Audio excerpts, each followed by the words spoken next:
अब आज हम 21 आयत से मनन करना आरंभ करेंगे। अब जब 21 आयत से हम मनन करते हैं तो प्रभु यीशु मसीह व्यवस्था की कुछ आज्ञाओं को लेकर या व्यवस्था के कुछ रेफरेंस को लेकर समझाते हैं कि जब मूसा ने वो आज्ञा दी तो उसका मूल अर्थ क्या है। मूसा ने जिन आज्ञाओं को दिया उसका मूल अर्थ क्या है।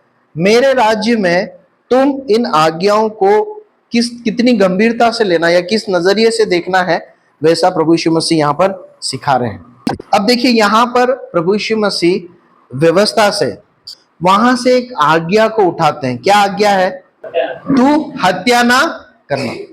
प्रभु यीशु मसीह इस प्रकार कहते हैं, तुम सुन चुके हो कि हत्या मत करना। कहां सुन चुके हैं? ये व्यवस्था में ये पहले से सुन चुके हैं और ये इस बात को जानते हैं कि हत्या ना करना। ठीक है, पढ़िए मत, निर्गम लिख लीजिए। निर्गमन की पुस्तक 20 अध्याय 13 आयत में लिखा है। व्यवस्था विवरण की पुस्तक 5 अध्याय 17 आयत में लिखा है, तू हत्या मत करना। अब प्रभु यीशु मसीह उस आज्ञा के गंभीरता को और साथ ही एक व्यक्ति को जो परमेश्वर का जन है, जिसने प्रभु यीशु मसीह पर विश्वास किया है, इस आज्ञा को कैसे न केवल उसके कार्यों में परंतु उसके मन से उसे मानना है, उस बात को खोलकर समझा रहे हैं। अब प्रभु यीशु मसीह क्या कहते हैं? 22वीं आयत पढ़िए। परंतु मैं तुमसे कहता हूं, क्या कहता हूं? कि जो कोई अपने भाई पर क्रोध करेगा वह कचहरी में दंड के योग्य होगा। मूसा की व्यवस्था में कौन व्यक्ति दंड के योग्य था? जिसने हत्या की हो। लेकिन प्रभु यीशु मसीह क्या कह रहे हैं कि जो कोई अपने भाई पर क्रोध करेगा वो कचहरी में दंड के होगा। क्रोध और हत्या में कुछ समानता है क्या? नहीं है। अगर बाहरी रूप से देखें तो क्रोध और हत्या में कोई समानता दिखाई नहीं देती है ना। हमारे भारत के संविधान में यदि हम जाएं टटोलें तो हत्या करने पे सजा है क्या? है। लेकिन क्या ऐसा कोई धारा है जिसमें क्रोध कर दिया तो सजा मिलेगी? है क्या? नहीं।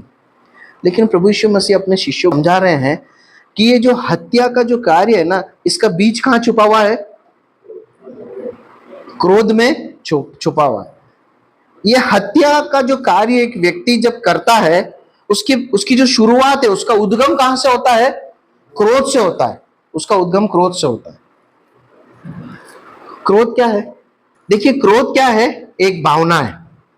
सही है? क्रोध एक भावना है। यह एक ऐसी भावना है जिससे प्रेरित होकर या जिसमें उग्र होकर एक व्यक्ति हत्या कर देता है। हमारे अंदर बहुत सारी भावना है ना। जैसे क्रोध के अलावा कोई भावना बता सकते हैं? प्रेम है ना। पर प्रेम में व्यक्ति हत्या करता है क्या? नहीं, है ना। समझ रहे हैं ना आप? क्रोध ही एक ऐसी भावना है जिसके उग्र हो जाने के बाद या उसके सीमा के परे जाने के बाद एक व्यक्ति किसमें पड़ जाता है? हत्या के अपराध में गिर जाता है। तो क्रोध एक भावना है।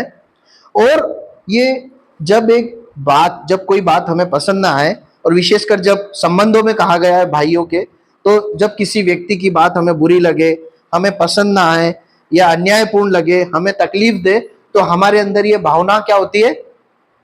बाहर आती, जागृत होती। और इसके प्रभाव में एक व्यक्ति जो कार्य करता है वो क्या करता है? वो दूसरे को नुकसान पहुंचाता है। वो मार सकता है, पीट सकता है, या फिर क्या कर सकता है? हत्या तक कर सकता है। प्रभु यीशु मसीह बता रहे हैं कि हत्या न करने की जो आज्ञा दी गई है ना, ये बाहर से बाद में होती है, परंतु इसका जुड़ाव हृदय से है। और न केवल ये बाहर नहीं होना चाहिए कार्यों में, परंतु ये कहां? हृदय के विचारों में भी नहीं होना चाहिए। जो कोई अपने भाई पर क्रोध करेगा वो कचहरी के दंड के योग्य होगा। तो एक प्रश्न आता है हमारे सामने, क्या एक विश्वासी को क्रोध करना चाहिए या नहीं करना चाहिए? अब जब परमेश्वर के वचन में हम देखते हैं तो हम इस बात को पाते हैं, जैसा प्रभु यीशु मसीह यहाँ कह रहे हैं, इस वचन के अनुसार क्रोध करना चाहिए या नहीं करना चाहिए? नहीं करना चाहिए। और ऐसे अनेक भाग है जहां पर लिखा है क्रोध नहीं करना चाहिए। लेकिन बाइबल क्रोध करने के विषय में भी सिखाती है ना।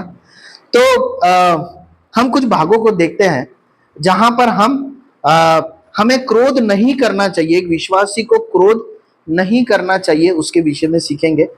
फिर हम देखते हैं अगर क्रोध करना है तो उसके बारे में परमेश्वर का वचन क्या कहता है। ठीक है, तो हम 4 बातों को देखेंगे कि क्यों एक विश्वासी को क्रोध नहीं करना चाहिए या एक विश्वासी को क्रोध नहीं करना चाहिए। सबसे पहली बात उसमें हम इस बात को देखते हैं कि क्रोध एक विश्वासी के पुराने स्वभाव से जुड़ी हुई एक बात है। क्रोध एक विश्वासी के पुराने स्वभाव, मतलब प्रभु यीशु मसीह के राज्य में प्रवेश करने से पहले, प्रभु यीशु मसीह के पीछे चलने से पहले जो उसका पुराना जीवन था, पुराना मनुष्यत्व था, उससे जुड़ी हुई एक बात है। जल्दी से कुछ आयतों को पढ़ लीजिए। गलातियों 5 का 19-20। शरीर के काम प्रकट है, वहां पर बहुत सारे काम लिखे गए हैं, जादू टोना और व्यभिचार और शरीर की अभिलाषाएं, और वहां पर एक बात और लिखी, क्या? क्रोध। क्रोध किससे जुड़ा हुआ है? हमारे पुराने स्वभाव से। प्रभु यीशु मसीह के आने से पहले जो हमारा व्यक्तित्व था, जो शैतान पाप के स्वभाव से जो हमें गुण मिले हैं, उससे जुड़ा हुआ। अब ध्यान दीजिए, आपको मालूम है सबसे पहले क्रोध किसने किया बाइबल में? कहाँ वर्णन है? कैन ने किया है ना? किस पे क्रोध किया?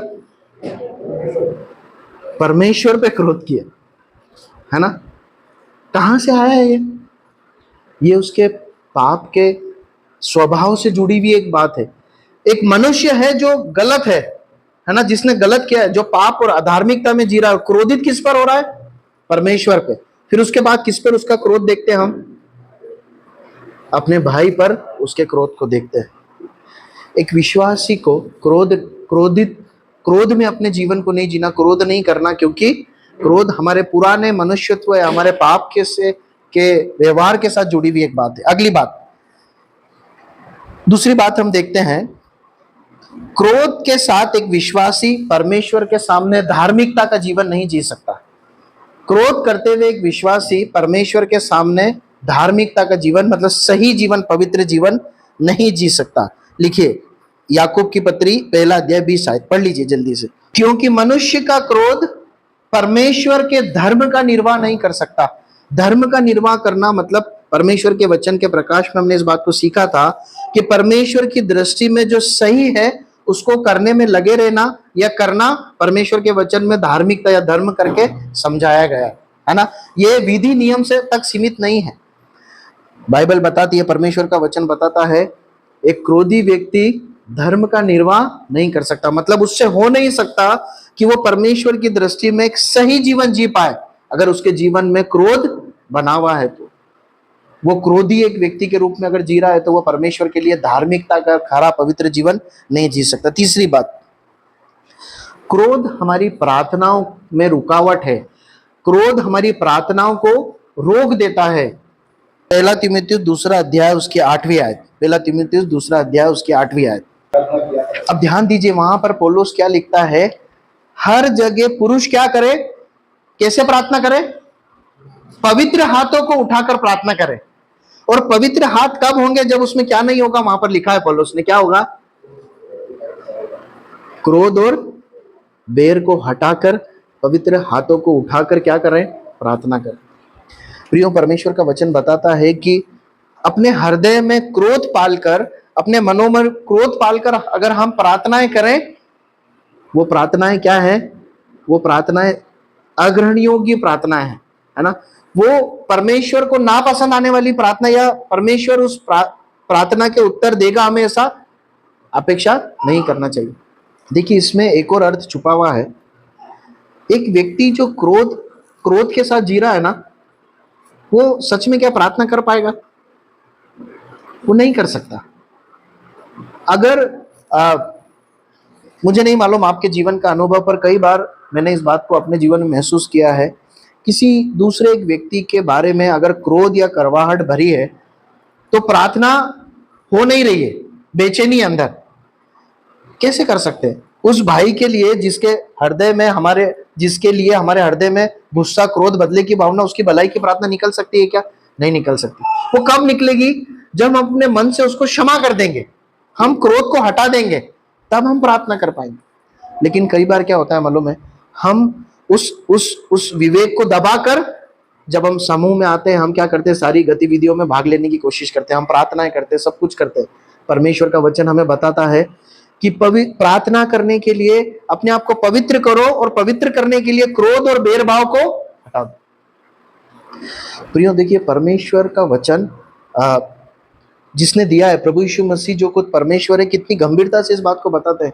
कई बार परमेश्वर के लोग व्यभिचार, हत्या और चोरी, इन सब बात को बहुत गंभीर पाप के रूप में देखते हैं। निश्चय वो बहुत गंभीर पाप है, लेकिन जब हम कलीसिया में एक दूसरे के साथ सहभागिता में आते हैं, परमेश्वर का वचन हमें बताता है कि यदि हमारे मन में बैर है, एक दूसरे के प्रति क्रोध और क्रोध में नुकसान करने की भावनाएं हैं, उस भावना के साथ रखकर हम प्रार्थनाएं करें, आत्मिक गतिविधियों में भाग ले, वो हमारे लिए अनसुना है, वो कोई फल को लेकर नहीं आता।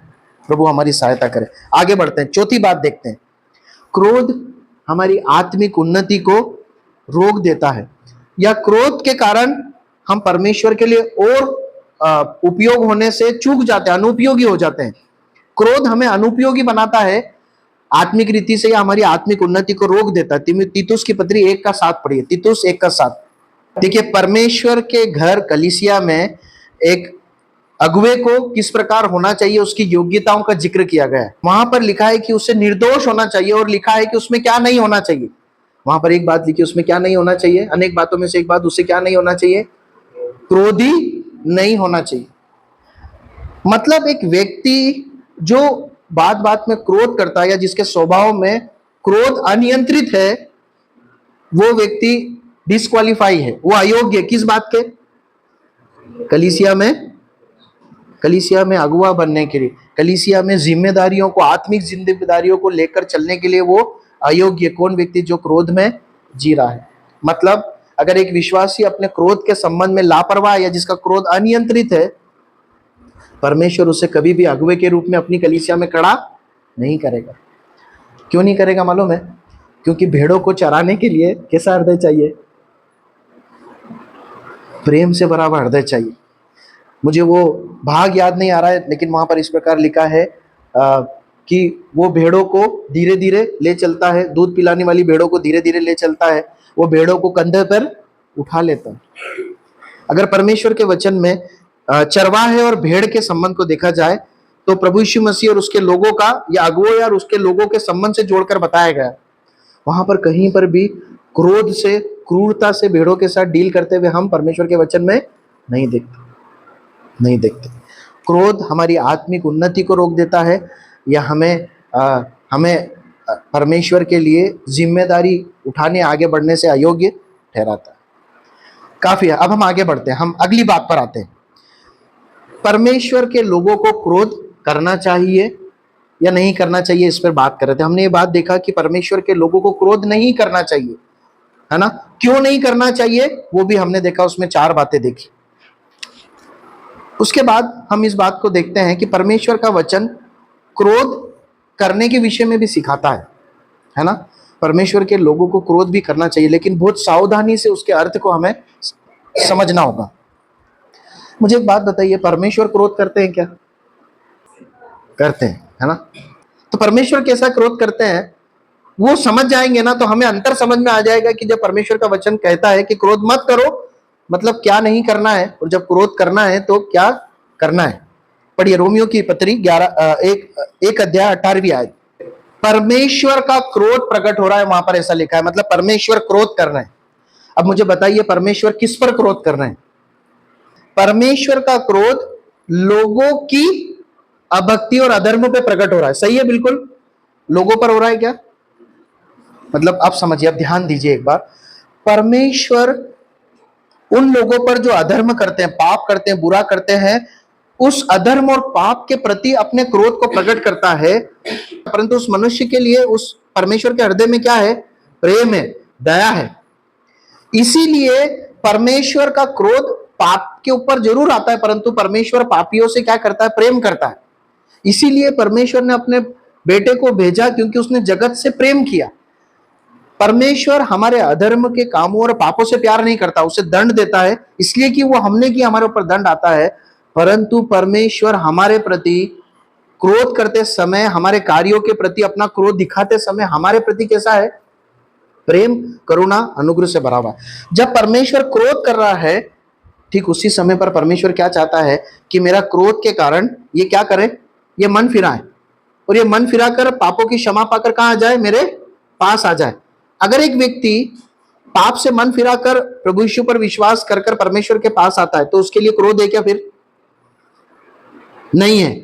क्यों? उसने तो पाप किए, तो फिर क्रोध क्यों नहीं है? क्योंकि क्रोध का कारण हट गया।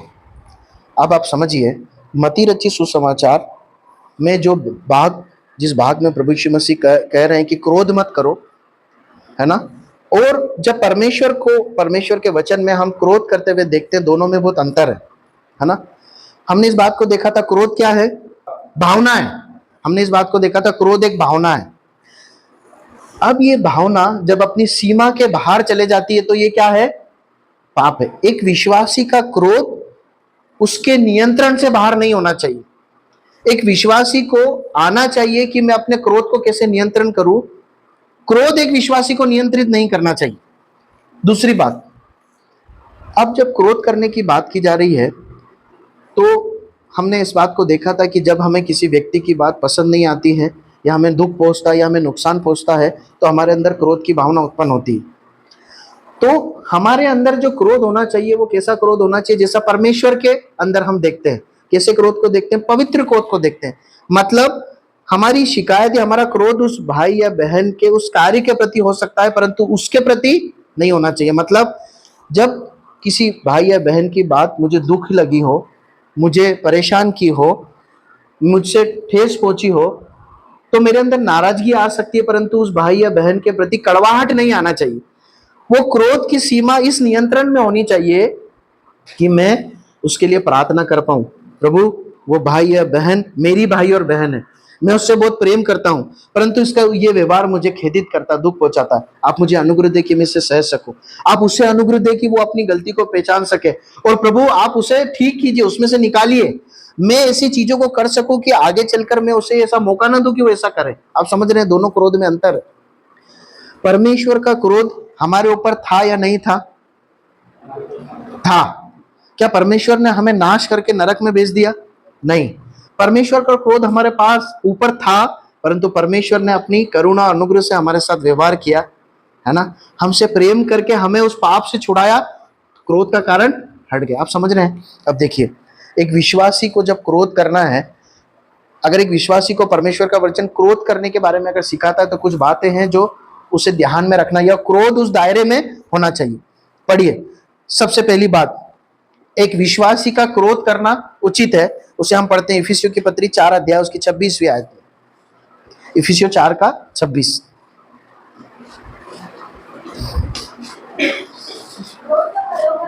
क्रोध तो करो, है ना, क्रोध तो करो परंतु उसके साथ कुछ कंडीशंस जुड़ी हुई है ना।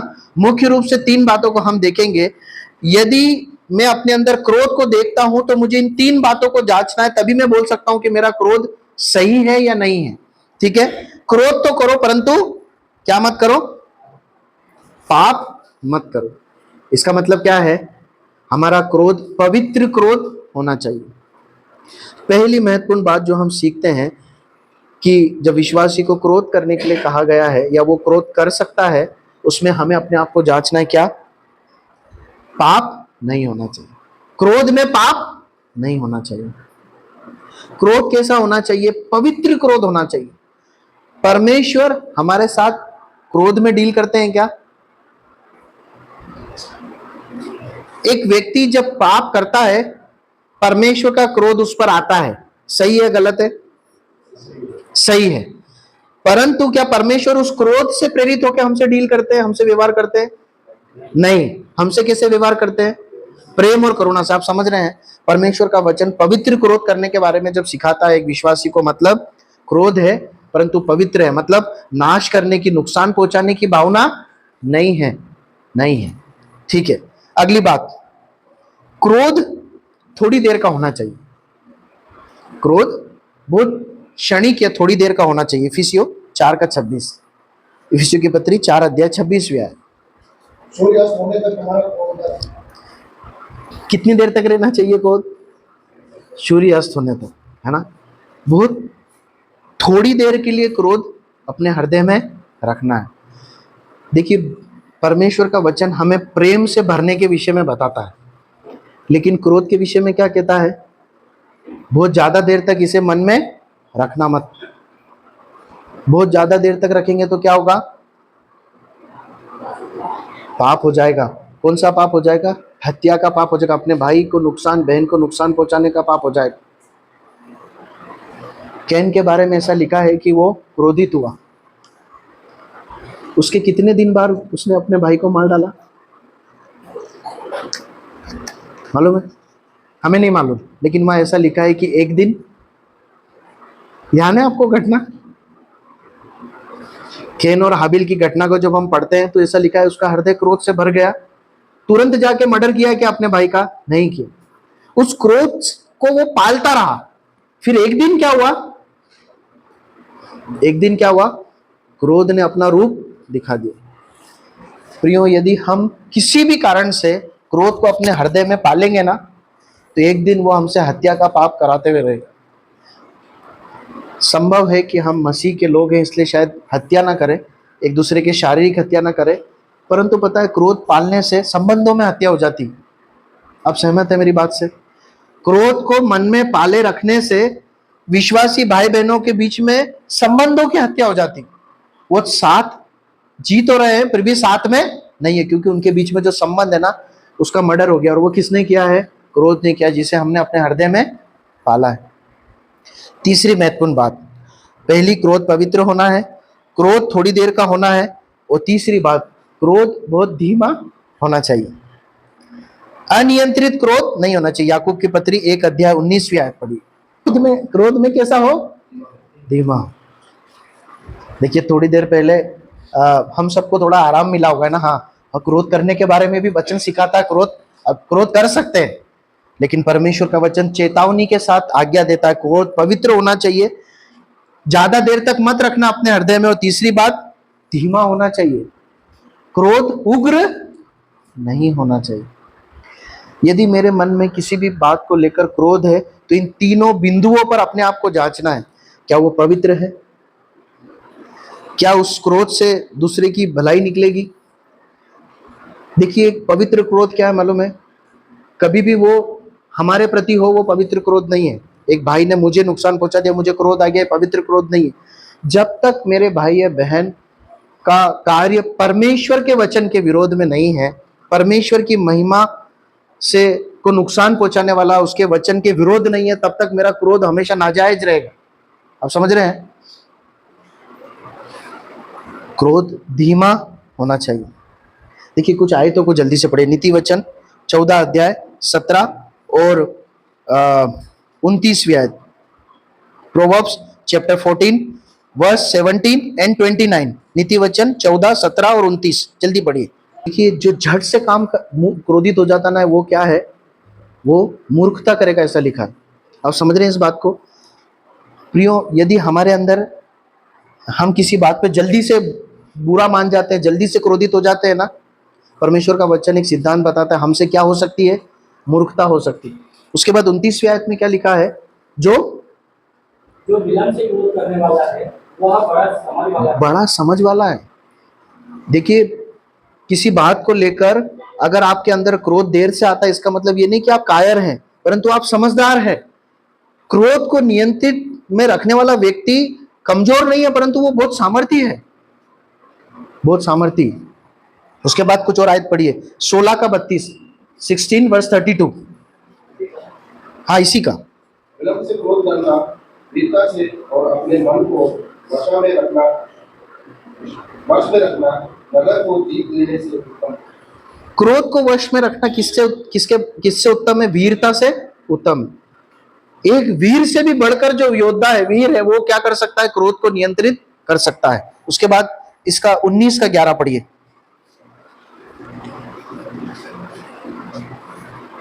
जो मनुष्य बुद्धि से चलता है वो विलंब से क्रोध करता है और अपराध को भुलाना उसको स्वभाव देता है। अब देखिए, जो बुद्धि से चलता है वो क्या करता है? विलंब से क्रोध करता है। मैं आपको एक बात बताना चाहता हूं, आप ध्यान दीजिएगा। यदि आपको बहुत जल्दी क्रोध आ जाता है ना,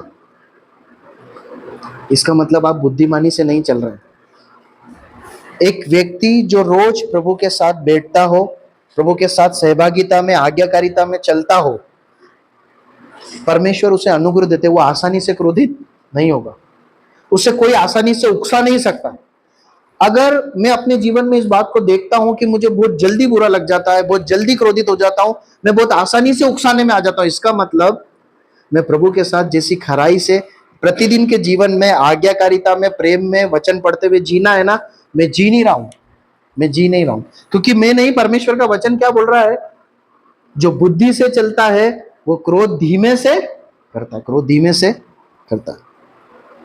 प्रभु हमारी सहायता करे। हमने इस बात को देखा कि एक विश्वासी को क्रोध नहीं करना चाहिए। क्यों? क्योंकि वो उसके क्रोध का वो क्रोध जो है वो पुराने स्वभाव से जुड़ा हुआ एक बात है। क्रोध पर एक व्यक्ति क्रोध में परमेश्वर के सम्मुख धार्मिकता का, खराई का जीवन नहीं जी सकता। हमने इस बात को देखा, क्रोध हमारी प्रार्थनाओं में रुकावट है। हमने इस बात को देखा, क्रोध हमारी एक आत्मिक उन्नति में रुकावट है। फिर हमने इस बात को देखा कि क्रोध परमेश्वर के वचन में विश्वासी लोग कर सकते हैं, और उसे समझने के लिए हमने इस बात को देखा कि परमेश्वर जब क्रोध करते हैं उसका अर्थ क्या है, मतलब पवित्र क्रोध क्या है और शारीरिक क्रोध क्या है। हमने इस बात को देखा, एक विश्वासी अगर क्रोध कर रहा है तो उसे जांचना है कि उसका क्रोध सही या पवित्र होना चाहिए। उसके लिए क्रोध में नुकसान करने की भावना नहीं होना चाहिए, अनियंत्रित क्रोध नहीं होना चाहिए। क्रोध थोड़ी देर तक उसके मन में होना चाहिए, क्रोध को इकट्ठा या पाल के रखना नहीं है। तीसरा हमने देखा, क्रोध बहुत धीमा होना चाहिए, उग्र या अनियंत्रित नहीं होना चाहिए। देखिए, जब क्रोध अनियंत्रित हो जाता है ना तो उसके परिणाम क्या होते हैं, देखिए आगे पढ़िए 22वीं आयत। हम अपने भाग में लौट कर आते हैं, उसे पढ़कर कुछ बातों को देखकर जल्दी से समाप्त करते हैं। 22वीं आयत में क्या लिखा है, मत्ती 5:22। परंतु मैं तुमसे दंड के योग्य अब देखिए, प्रभु कहते हैं जो क्रोध करेगा वो दंड के योग्य होगा। और वहां पर आप देखिए चीजें क्या आगे की ओर बढ़ रही है, जो कहेगा निकम्मा, है ना। अब देखिए हमारे समाज में यदि आज निकम्मा शब्द बोला जाए तो बहुत गंभीर नहीं माना जाता है ना। निकम्मा मतलब कोई काम का है। यूजलेस, इतना ही है ना। तो इसे बहुत ज्यादा ऐसे गाली, अशोभनीय है, बोला नहीं जाता है, पर फिर भी एक बहुत गंदी गाली के रूप में नहीं है। परंतु उस समाज में, यहूदियों के समाज में, किसी को निकम्मा बोलना मतलब उसका जो मूल शब्द वो राका करके उसे बोला जाता था, राका, और जिसका बहुत अपमान भरी एक शब्द होता था, या गाली बकने के समान वो शब्द है अगर किसी को निकम्मा कहना है। यहूदियों के समाज में उस समय जब ये शब्द बोला जा रहा है, ये बहुत अपशब्द है या गाली है। और लिखा है कि जो इस गाली को बोलेगा, किसी को निकम्मा बोलेगा, वो महासभा मतलब यहूदियों की सबसे बड़ी जो सुप्रीम कोर्ट बोला जाए उसमें क्या होगा, दंड के योग्य ठहरेगा। उसके बाद आगे क्या लिखा है, जो कोई कहेगा, क्या लिखा 22वीं आयत में, अरे मूर्ख, उससे क्या मिलेगा। अब देखिए, मूर्ख कहना आज के समाज में गाली है क्या? मूर्ख मतलब बुद्धि नहीं है। लेकिन यहूदी समाज में यदि किसी को मूर्ख बोला जा रहा है ना, अगर आप उस समय कोई किसी एक व्यक्ति दूसरे व्यक्ति को बोले तो मूर्ख है, इसका मतलब वो इस प्रकार कह रहा है कि तुझे जीवित ही नहीं रहना चाहिए, तू मरा हुआ होता तो अच्छा रहता है, परमेश्वर तुझे मार दे, इस प्रकार का उसका अर्थ है। और ऐसा व्यक्ति ऐसा व्यक्ति जो किसी को मूर्ख बोल रहा है, मतलब वो क्या बोल रहा है, तुझे जिंदा ही नहीं रहना चाहिए। यहूदी में जो मूल अर्थ है उसका ये है, मतलब वो क्या कह रहा है, ये इसे परमेश्वर मार दे। वो अपने मन में क्या कर रहा है, हत्या का पाप कर रहा है। परमेश्वर का वचन क्या बोलता है, उसे कहाँ जाना चाहिए, क्या दंड है उसके लिए, नरक का दंड है। नरक का दंड मतलब अगर यहूदी परिप्रेक्ष्य में समझे तो यरूशलेम के बाहर, शहपनाह के बाहर एक स्थान था जहाँ पर हमेशा कूड़ा जलता रहता था। वो इसलिए कि लगातार कूड़ा निकलता, लगातार वो आग जली रहती थी। और ऐसा माना जाता है कि जिन लोगों को अपराधी ठहराकर दंड दिया जाता था, उनकी लाशों को वहां फेंक दिया जाता था जो जलती रहती थी। इतना भयंकर दंड उसे मिलना चाहिए। क्रोध करना कचहरी में दंड, निकम्मा कहना सुप्रीम कोर्ट में दंड, और हे मूर्ख कहना नरक का दंड लेकर आ। देखिए, पाप की गंभीरता के अनुसार परमेश्वर डील करते हैं, है ना।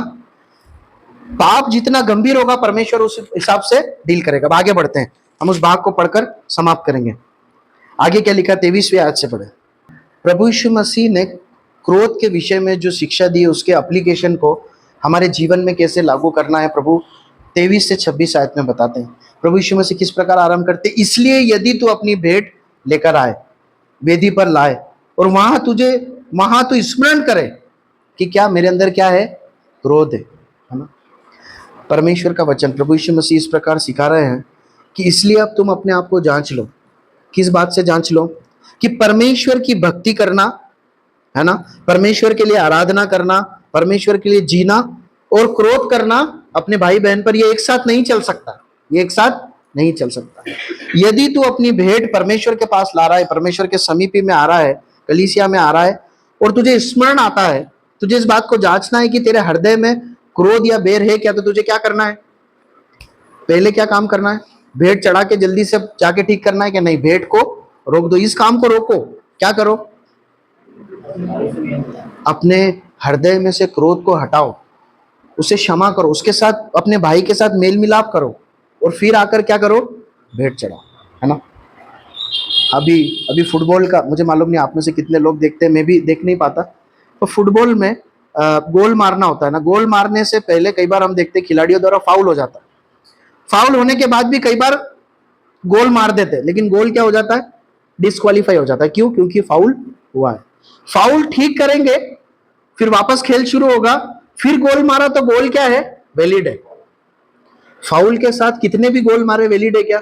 नहीं वैलिड। क्रोध के साथ हम प्रभु के लिए कुछ भी करें, हमारा करना व्यर्थ है।